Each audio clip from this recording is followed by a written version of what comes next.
أعوذ بالله من الشيطان الرجيم بسم الله الرحمن الرحیم السلام علیکم ورحمۃ اللہ وبرکاتہ۔ الحرم آن لائن قرآن اکیڈمی کی طرف سے خوش آمدید۔ آج میں آپ کو اپنی اس ویڈیو میں قرآن پاک کو دیکھ کر پڑھنے کے اجر کے بارے میں بتاؤں گی، لیکن اس سے پہلے میں آپ لوگوں سے گزارش کروں گی کہ اگر آپ میرے چینل پر نئے ہیں تو اسے سبسکرائب کریں اور اپنے دوستوں میں اسے ضرور شیئر کریں تاکہ ہر کوئی دین اسلام کی روشنی سے مالا مال ہو سکے۔ تو چلتے ہیں آج کی حدیث کی طرف۔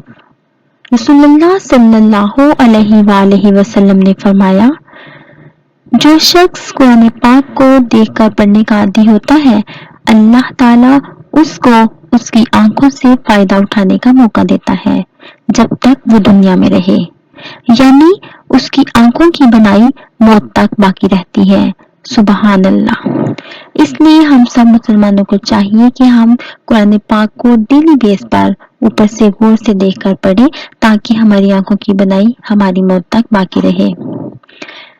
ڈیلی بیس پر پڑھنے کے بارے میں جو ہے وہ بتاتی چلوں کہ اللہ تعالیٰ کو وہ عمل بہت پسند ہے جس میں ناغہ نہ ہو، چاہے وہ عمل تھوڑا ہی کیوں نہ ہو۔ اس لیے اللہ تعالیٰ سے دعا ہے کہ اللہ تعالیٰ ہم سب کو ڈیلی بیس پر قرآن پاک کو پڑھنے کی توفیق عطا فرمائے۔ آمین۔